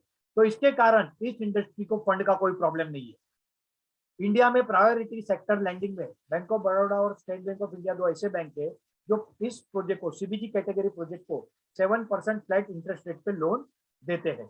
और हमारे पास ऑलरेडी हमारा फंड रेडी है और सिर्फ हमने उसको अभी डिक्लेयर नहीं किया, आने वाले 4-5 महीनों में सबको पता चल जाएगा कि वो क्या है।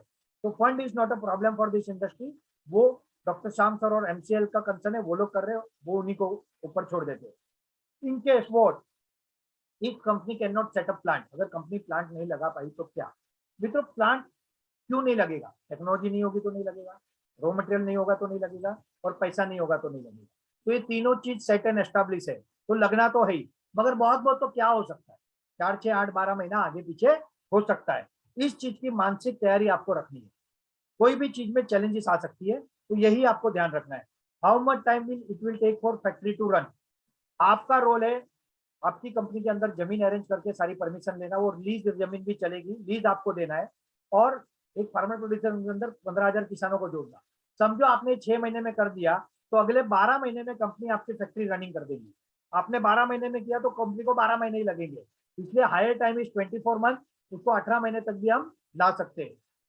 Do 15,000 member is compulsory and what will be the use of share and membership money and how to make 15,000 member? 15,000 किसान जरूरी है कहा? हाँ, भविष्य में विदेशी बड़ी बड़ी कंपनियां इसमें आने वाली है, वो हमारे किसानों को फायदा नहीं करेगी, एक्सप्लॉइट करेगी और इसलिए हम ज्यादा से ज्यादा किसानों को पहले जोड़ना चाहते हैं। उनके जो शेयर के पैसे आएंगे वो आपकी प्राइवेट लिमिटेड कंपनी में निवेश होंगे, उनको उसका डिविडेंड और बेनिफिट जाएगा और वो पैसे आपको आपकी फैक्ट्री की परमिशन और उसमें काम आएंगे। और उसके अलावा उनको जोड़ने के लिए हमने एक व्यवस्था रखी है, चैनल पार्टनर और एमवीपी सेंटर।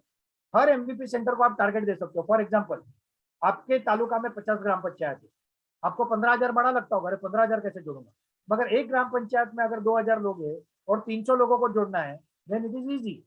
50 ग्राम पंचायत को 300 का टारगेट दिया तो 15,000 हो गए। अगर एमवीपी वाले नहीं करते तो चैनल पार्टनर नाम की एक व्यवस्था है। ये ऐसे लोग हैं जो आपको सपोर्ट करेंगे। इनको शुरुआत में तो हम बहुत कुछ नहीं दे सकते, मगर आगे इनको जॉब चाहिए तो जॉब मिलेगा, इनको प्रायोरिटी है हमारे अलग अलग एजेंसी में चाहिए तो वो मिलेगा, इनके लिए रॉयल्टी का भी प्रोविजन है। ये चैनल पार्टनर हर ग्राम पंचायत में एक दो व्यक्ति को जोड़ सकते हो, जो कोई भी युवा, बच्चा, लड़का, लड़की, बुजुर्ग, कोई भी सोशल वर्कर, कोई भी हो सकता है, आशादायी वर्कर, आंगनवाड़ी सेविका, पुलिस पाटिल, और ये लोग आपको मेंबर बनाने में मदद करेंगे और इनके द्वारा आप ये टारगेट कर सकते हो। Can we visit demo plant? जैसे मैंने आगे बताया, हम लोग गए प्लांट पे, बट आज ड्यू टू टेक्नोलॉजिकल सीक्रेट और ऑटोमेशन सीक्रेट कुछ समय तक हम प्लांट नहीं दिखा रहे, बट आने वाले समय में आज 250 प्लांट की हम तैयारी कर रहे हैं, जिसमें से 40 प्लांट का काम शुरू हो गया है। आने वाले कुछ महीनों में आपको आपके खुद के एरिया में प्लांट देखने को मिलेंगे। Some more question, how do we will sell the product? ये प्रोडक्ट कैसे बेचेंगे? मित्रों, ये लोकल कंपनी में आप बॉस हो, आप मालिक हो, कंपनी को एक व्यक्ति चाहिए जो सारी जिम्मेदारी ले, वो आप है, मगर प्रोडक्ट बेचने की जिम्मेदारी आपकी नहीं है, मगर देर इज अ सिस्टम, वो सिस्टम इसको बेचेगी। तो ऐसा नहीं है कि गैस बना तो बेच के आओ, वो बाय डिफॉल्ट बिकेगा, उसकी व्यवस्था हमने अभी से करके रखी है। How do we will handle our day to day work of factory? आपकी कंपनी में सीए होंगे, सीएस होंगे, सारे कोई होंगे, उस कंपनी में से सारा खर्चा, सारी सैलरी, सारे एक्सपेंसेस जाने के बाद जो प्रॉफिट बचेगा उसका नेट 10% आपको दे दिया जाएगा। अप टू 2% का डिविडेंड फार्मर प्रोड्यूसर को दे दिया जाएगा, जितना उसका इन्वेस्टमेंट होगा वही हिसाब से, और 88% एमसीएल का है, उसमें से 20% सीएसआर फंड है, और बाकी हमारे लोगों के लिए रॉयल्टी का प्रोविजन है। एमसीएल ये कहती है, डॉक्टर शाम सर ये कहते हैं कि जो बचेगा ना वो सब हमको दे देना, हमको हमारे लिए काम नहीं करना। हमारी जरूरत ही कितनी है सर? 10, 20, 25, 50 करोड़ ना, और क्या लगता है इंसान को जिंदगी में? बाकी सबको धरा का धरा रह जाता है। तो ये शाम सर का विजन है। तो ये एक व्यवस्था है जो कंपनी, आप और हम सब मिलकर करेंगे। What will be the documentation? मित्रों, सबसे पहले आप जब जुड़ते हो तो एक शेयर फॉर्म होता है, एक एमपीएफ फॉर्म होता है, एमबीएस फॉर्म होता है, एक नॉन डिस्क्लोजर एग्रीमेंट होता है, एक एमओयू होता है। जब आप आपकी कंपनी फॉर्म कर लेते हो, दोनों फार्मर प्रोड्यूसर और आपकी प्राइवेट लिमिटेड यानी एमबीएस और एमपीओ, और उसके अंदर मेंबर और जमीन कर लेते हो, उसके बाद एक आपका डेफिनेट एग्रीमेंट होता है। 10 अगस्त को हमने 46 डेफिनेट एग्रीमेंट किए, और उसके बाद लॉकडाउन आया तो हम प्रोग्राम नहीं कर चुके, बट 200 लोगों के एग्रीमेंट लगभग जा चुके हैं और अभी उनको कॉपी मिलने वाली है। 46 लोगों का हो चुका है। What is company strength? मित्रों, कंपनी की स्ट्रेंथ है मॉडल, बिजनेस मॉडल और टेक्नोलॉजी। मित्रों, जो व्यक्ति के पास टेक्नोलॉजी है ना, उनको सब कुछ मिल जाता है, और हमारे पास हमारी अपनी, भारत की अपनी यूनिक 4 स्टेज डाइजेस्टर टेक्नोलॉजी और यूनिक बायोसिंस कल्चर मतलब बैक्टीरिया कल्चर है, और यही हमारी ताकत है, और इसके कारण we are the best. What is the risk factor in MCL business? MCL business में रिस्क क्या है? मित्रों, रिस्क दो प्रकार के देखता हूं मैं, एक विजिबल दिखने वाला और एक अनविजिबल मतलब न दिखने वाला। किसको पता था कोरोना आएगा? पता था किसी को? मगर कोरोना आया, बहुत लोगों को प्रॉफिट हुआ, बहुत लोगों को लॉस हुआ। किसको पता था यूक्रेन में कि यूक्रेन और रशिया का इस तरह से युद्ध हो जाएगा? समझो किसी व्यक्ति की यूक्रेन में होटल है और उसके ऊपर बम गिर गया तो कलेप्स हो गया ना। इसे कहते हैं अनसीन रिस्क। ऐसा कोई अनसीन रिस्क आता है तो हमारा बिजनेस फेल नहीं होगा, डिले हो सकता है। कोरोना आ गया तो हमको जो 2019 में करना था वो हमने 2022-21 में किया, नहीं तो हमने अभी तक प्रक्रिया रेडी करके स्टार्ट कर दी होती। तो ऐसा हो सकता है। तो दिखने वाला रिस्क क्या है? तो मैक्सिमम बहुत कुछ डिफिकल्टी आई, बहुत इश्यूज आए, बहुत चैलेंजेस आई। 8, 10, 12 महीना प्रोजेक्ट प्लस माइनस हो सकता है। इसके अलावा इस प्रोजेक्ट को कोई प्रॉब्लम नहीं आएगा, तो बी कॉन्फिडेंट फॉर दैट। अब जब आप मन बनाओगे कि आपको इस प्रोजेक्ट को करना है, जब आपके 10 लाख 5,000 100% रेडी होंगे, अगर हमारे कंसल्टेंट को लगता है तो आपसे वेरीफाई भी करेंगे कि आपके अकाउंट में वो पैसे है कि नहीं।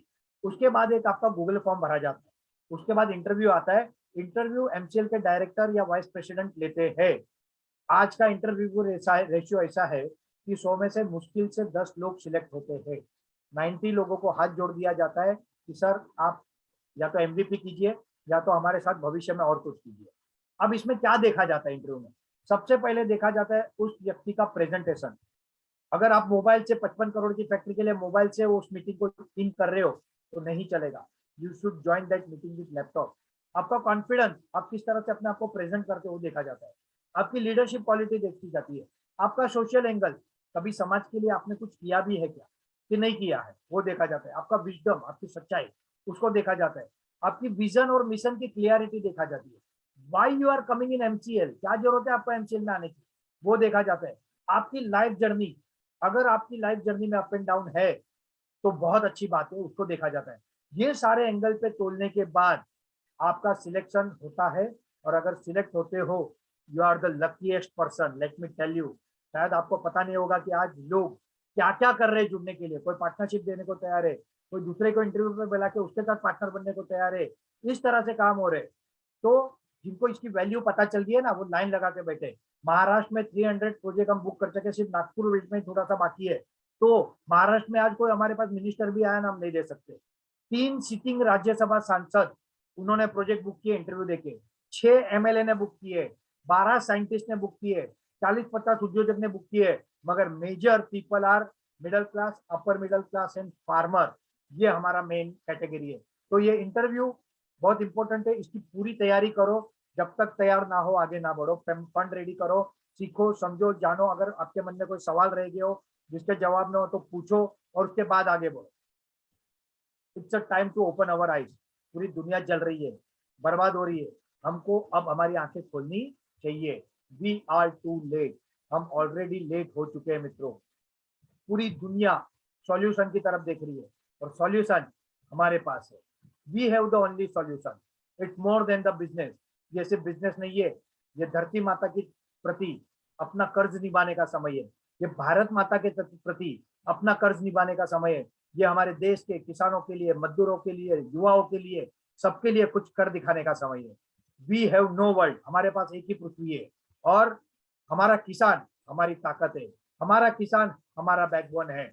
और ये एक मिशन है। जैसे एक ग्रीन रिवोल्यूशन हुआ, एक व्हाइट रिवोल्यूशन हुआ, ये एमसीएल रिवोल्यूशन है।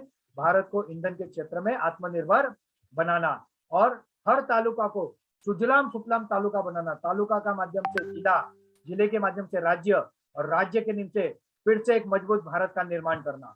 अगर आप क्रिकेट में हो तो सचिन तेंदुलकर की तरह आपको सोचना चाहिए। अगर आप फिल्म में हो तो अमिताभ बच्चन की सोच होनी चाहिए। आप बिजनेस में हो तो रतन टाटा की सोच होनी चाहिए। अगर आप अपने आप को ऐसा सोचते हो तब आप एमसीएल में आ सकते हो। और एमसीएल की पॉलिसी है, अब राजा का बेटा राजा नहीं बनेगा, अब राजा वही बनेगा जो हकदार होगा। और इसीलिए इंटरव्यू होते हैं। कोई बहुत करोड़पति है, पैसे वाला है, इसलिए एमसीएल में सिलेक्ट नहीं होता। उसका विजन, मिशन, क्लियरिटी, उसका पूरा का पूरा देखा जाता है और तब उसे दिया जाता है। और major, we are proud to say 95% plus किसान हमारे साथ है, किसान हमारे एंटरप्रेन्योर है। ये कुछ चीजें मैं हमारी स्टोरी आपको बताना चाहूंगा। 27 दिसंबर 2021, मतलब पिछले साल, हिमाचल में राइजिंग हिमाचल करके एक वेबिनार हुआ। इस वेबिनार में, सॉरी, एक सेमिनार हुआ, फंक्शन हुआ, जिसमें हमारी एक में वो कंपनी इंडीग्राम बायोफ्यूल्स प्राइवेट लिमिटेड, जो हिमाचल में हमने टाइप की है, उसके लिए हम गए थे। वहां की सरकार के साथ एमओयू हुए in presence of prime minister Narendra Modi ji. आप इस फोटो में जो बीच में खड़े हुए देख रहे हो, एक फोटो में वो मोदी जी है। और वहां पे वो एमओयू हमारे साइन हुए गवर्नमेंट के साथ हमारे प्रोजेक्ट के लिए। और 10 दिन पहले under leadership of chief minister of Himachal Pradesh, government ने और कैबिनेट ने उसको अप्रूवल भी दे दिया। ये प्रेजेंटेशन देने में खुद गया था। मेरे साथ भरत पाचानी सर, कमलेश सेन सर, हमारे प्रकाश मंगाने सर, मेरे श्याम शंकर उपाध्याय मेरे सीनियर, मेरा भतीजा करण, और उसके साथ साथ अशोक कंथारिया सर, हम पूरे टीम ने मिलकर इसको किया था। और वी आर प्राउड टू से कि हमको गवर्नमेंट ने माना, जाना, समझा और सक्सेस दिया। आप सोचो, गवर्नमेंट अगर हमारे साथ एमओयू कर रही है तो कुछ तो दम होगा ना हमें, ऐसे थोड़ी हो रहा है। उसके बाद इन्वेस्ट इन राजस्थान प्रोग्राम के अंतर्गत गवर्नमेंट ऑफ राजस्थान के साथ 5,000 करोड़ के एलओआई और 1,500 करोड़ के एमओयू हमने साइन किए अलग अलग डिस्ट्रिक्ट में। ये हमारे कमलेश सेन सर है जिन्होंने वहां पे लीड किया। इस फोटो में आप शिव कुमार नामा सर को देख सकते हो, मेहरा सर को देख सकते हो, हमारे दूसरे नामा सर को, लोकेश गुप्ता सर को देख सकते हो। इन लोगों ने इनिशिएटिव लेके राजस्थान में, और राजस्थान ने इतनी फैसिलिटी दी है, मैं थैंक्स कहना चाहूंगा वहां की सरकार को, कि वहां पे लैंड कन्वर्जन चार्ज फ्री, आपको एसजीएसटी में 25 मतलब 75% का रिलीफ इमीडिएट, बहुत सारे फैसिलिटी हमको राजस्थान सरकार ने दी। और मैं राजस्थान के सारे अधिकारियों, सारे मिनिस्टरों का दिल से धन्यवाद कहना चाहूंगा। जैसे हिमाचल में हमको सपोर्ट मिला, वहां की सरकार का भी धन्यवाद कहना चाहूंगा। ये हमने किया, ये सारा हमने देखा। इसके सारे वीडियो, सारी चीजें आपको अवेलेबल है, देख सकते हो। ये वहां के पेपरों में आए हुए कटआउट है। ये तो कुछ ही है, ऐसे कम से कम 50-100 कटआउट आए होंगे, न्यूज आए, बट ये मैं कुछ दिखा रहा हूँ आपको। रिसेंटली वाइब्रेंट गुजरात के अंतर्गत हमने 1000 करोड़ के एमओयू के लिए आवेदन दिया था, जो अप्रूव्ड हो गया है। वी आर प्राउड टू से कि अप्रूव्ड हो गया है। Only third wave of corona के कारण वाइब्रेंट गुजरात समिट डिले हुआ, तो वो साइन होने बाकी है। और 9000 करोड़ के एलओआई के हमने already proposal government of Gujarat को दिए हैं। रिसेंटली में मेरे कलीग किशोर पंड्या सर, उनका बेटा पार्श्व, हमारे जबरदस्त और energetic person Praful Pandya sir. अब प्रफुल्ल पंड्या सर के बारे में बताऊं तो ये वो व्यक्ति है जिनको आज भी 20 दिन पे मोदी जी का सामने से फोन आता है। ये आरएसएस के व्यक्ति है, पुराने बीजेपी से जुड़े हुए हैं वहां पे, और आज भी मोदी जी के कनेक्शन में। अभी मोदी जी कुछ 15-20 दिन पहले जब गांधीनगर गए थे, तब 10 मिनट इन्होंने मुलाकात की थी और इस कंपनी के बारे में भी बताया था। तो ये हमारी टीम है। इसके साथ साथ जगदीश भाई बोजानी और अविनाश भाई है, हमारे जबरदस्त लीडर थे गुजरात में, नंदलाल भाई, जिनको हमने कोरोना में खो दिया, उनको आज रिप्रेजेंट कर रहे हैं। ये है त्रिवेदी साहब, जो कि वहाँ के रेवेन्यू मिनिस्टर है। ये फोटो आप देख रहे हो। दूसरा फोटो देख रहे हो जगदीश भाई का है, वो वहाँ के इंडस्ट्री मिनिस्टर है। इनको हमने मिले। ये दिलीप सांगानी सर, और उनके साथ और एक मिनिस्टर है, इनको हम मिले थे। भरत भाई थे हमारे, जिग्नेश भाई थे हमारे, द्वारका के एमपी ऑनर थे, मैं था, कमलेश सिंह सर थे। ये व्यक्ति, अगर इनके बारे में बताओ तो जब मोदी जी ना प्रधानमंत्री थे, ना मुख्यमंत्री थे, ना कोई पदाधिकारी, नॉर्मल कार्यकर्ता थे, तब वो इनके बंगले में रहते थे, दिलीप भाई सांगानी सर। तो इनके थ्रू भी हमने सब अप्रोच किया है, और गवर्नमेंट ऑफ गुजरात के साथ भी हम अच्छे काम कर रहे हैं। मगर सरकार का काम होता है ना, एक सिस्टम से होता है, it takes some time. But आपको ये मैं बताना चाहता हूँ कि हम कहाँ पहुंच चुके हैं और हम क्या कर रहे हैं। ये है जो आपके साथ होना है। Actual start of project work at around 40 location in multiple state. हमारे 40 प्रोजेक्ट, जिसमें से 20 प्रोजेक्ट हमारी टीम के हैं, और इन प्रोजेक्टों का वॉल कंपाउंड, इनका इंडस्ट्रियल गेट, इनका फीचर वॉल, इनका पब्लिक टॉयलेट, सिक्योरिटी केबिन, ये काम चालू हो चुके हैं, इनके वर्क ऑर्डर निकल चुके हैं। आने वाले 10-15 दिन में फाउंडेशन वर्क चालू हो जाएंगे। हमारा टारगेट है इस साल के अंतर्गत अंत तक 200 से 225 फैक्ट्री हम रेडी कर दे, और इस साल के अंत में या अगले साल की शुरुआत में इसमें से प्रोडक्शन स्टार्ट आ जाए। और वो दिन होगा जब सिर्फ भारत नहीं, पूरी दुनिया हमको सलाम करेगी। आज महाराष्ट्र में लोग लाइन लगा के खड़े हैं, जिन्होंने कभी नहीं समझा, किसी भी कारण से, हो सकता है डर हो, भय हो, चिंता हो, मगर आज वो लोग मांग रहे हैं और हम दे नहीं पा रहे।